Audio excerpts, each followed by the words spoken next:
Crime को रोकवा आपन को प्रिवेंशन रो आवश्यकता अच्छी, पुलिस अलर्टनेस एवं पेट्रोलिंग रो आवश्यकता अच्छी एवं आपण पाखे इंटेलिजेंस इनपुट रो आवश्यकता अच्छी।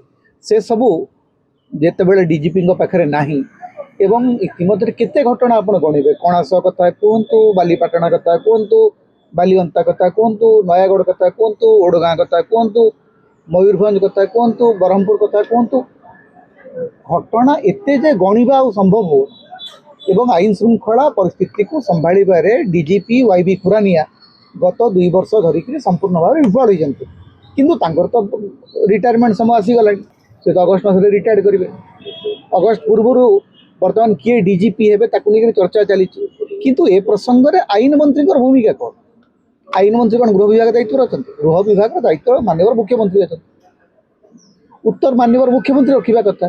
सबू कथार पृथ्वीराज बाबू पेट्रोल विषय पृथ्वीराज बाबू कहे, आईन श्रृंखला विषय पृथ्वीराज बाबू कहे, शिक्षा व्यवस्था उपर पृथ्वीराज बाबू कहे। पृथ्वीराज बाबू सब कथा कहीं कहते? पृथ्वीराज बाबू को तो मंत्रिमंडल स्पोक्स पर्सन कराई, सरकार स्पोक्स पर्सन किए पृथ्वीराज बाबू। एवं सारा राज्य रे वर्तमान लोक देखुं जे आईन श्रृंखला परिस्थिति आपण हाथ में नाही, महिला माने सबुठु अधिक निर्यातित बोलिकी आपणकर सीआरबी रेकर्ड कहूँ।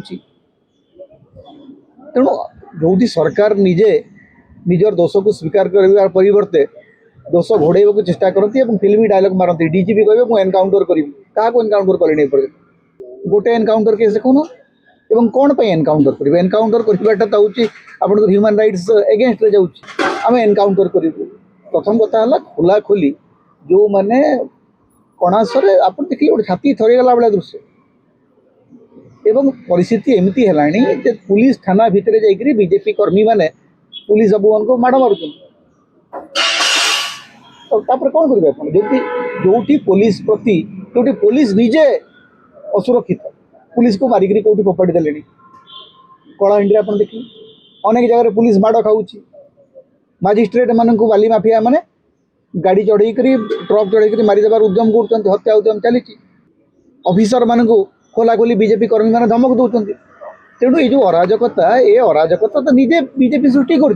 जदि आपंक आम भिडी भल लगा तेब आम चैनल को लाइक शेयर और सब्सक्राइब करने को जमा भी भूलु नहीं।